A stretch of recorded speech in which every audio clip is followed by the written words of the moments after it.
আমি এখনই আপনাদের জন্য নিয়ে এসেছি আবহাওয়ার গুরুত্বপূর্ণ আপডেট। বঙ্গোপসাগরে কি আবার ঘূর্ণিঝড় তৈরি হতে চলেছে? কবে তৈরি হবে? কোন কোন এলাকায় এর প্রভাব পড়তে পারে? চলুন জেনে নেব ভিডিওতে। বর্তমানে সাগরের তাপমাত্রা স্বাভাবিকের চেয়ে কিছুটা বেশি এবং এই সময় অর্থাৎ নভেম্বর মাসের শেষের দিক থেকে ডিসেম্বর মাসের মাঝামাঝি পর্যন্ত ঘূর্ণিঝড় তৈরির অনুকূল পরিবেশ থাকে বঙ্গোপসাগরে। আবহাওয়া দপ্তরের তথ্য অনুযায়ী এই নভেম্বরের শেষের দিকে মধ্য বঙ্গোপসাগরের দক্ষিণ বা মধ্য অংশে একটি নিম্নচাপ তৈরি হতে পারে এবং এটি ধীরে ধীরে শক্তি সঞ্চয় করে গভীর নিম্নচাপে পরিণত হতে পারে। তবে এখন দেখার বিষয় রয়েছে, এই নিম্নচাপ দক্ষিণ ভারতের দিকে যাবে নাকি আমাদের দক্ষিণবঙ্গের দিকে যাবে নাকি বাংলাদেশের উপকূলের দিকে এগোবে। তবে এখনই আতঙ্কিত হওয়ার কোনো কারণ নেই, এই নজরদারি কিন্তু আমাদের সবসময় থাকবে। প্রাথমিকভাবে যেটা জানা যাচ্ছে যে শুক্রবার 21শে নভেম্বর বঙ্গোপসাগরে একটি ঘূর্ণাবর্ত তৈরি হবে এবং 22শে নভেম্বর সেই ঘূর্ণাবর্ত থেকে ব্যাপক শক্তি সঞ্চয় করবে এবং 23শে নভেম্বর নাগাদ কিন্তু একটি ঘূর্ণিঝড় তৈরি হওয়ার সম্ভাবনা রয়েছে।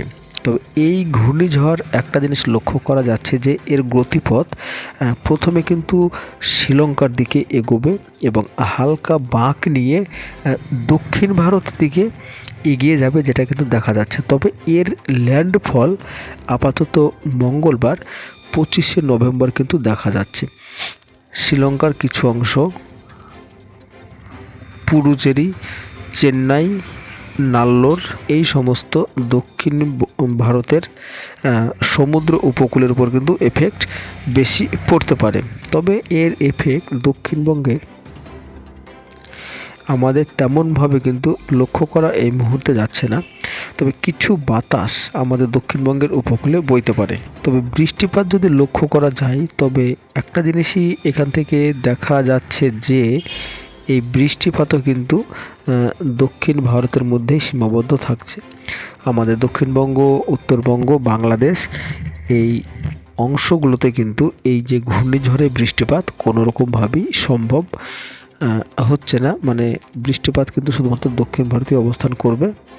আমাদের দক্ষিণবঙ্গ, উত্তরবঙ্গ, বাংলাদেশে কিন্তু বৃষ্টিপাত এই ঘূর্ণিঝড়ের জেরে হবে না। এটা কিন্তু একদম আপাতত এই মুহূর্তে বোঝা যাচ্ছে। চলে আসবো তাপমাত্রায়। তো তাপমাত্রা কিন্তু আপাতত বেশ কয়েকদিন দক্ষিণবঙ্গে আমাদের বিশেষ করে নেমেছে বা আগামী দিনেও নামবে। তবে দক্ষিণবঙ্গে বৃষ্টিপাতের কোনো রকমের সম্ভাবনা নেই। পাশাপাশি বাংলাদেশেও কিন্তু বৃষ্টিপাতের সম্ভাবনা নেই এবং উত্তরবঙ্গেও সম্ভাবনা থাকছে না বৃষ্টিপাতের। তবে দক্ষিণবঙ্গ লাগোয়া যে সমস্ত বাংলাদেশের অঞ্চল রয়েছে সেই সমস্ত অঞ্চলগুলোতেও কিন্তু এই মুহূর্তে তাপমাত্রা বেশ কিছুটা নেমেছে। তবে পূর্ব বাংলাদেশে কিন্তু তাপমাত্রা এখনও মোটামুটি 28-27 এই মতো ঘোরাফেরা করছে। তো বন্ধুরা, এই ছিল আজকের সংক্ষিপ্ত আপডেট। তো কেমন লাগলো অবশ্যই জানাবেন, আর ভালো লাগলে ভিডিওটিকে শেয়ার করে লাইক করে দেবেন।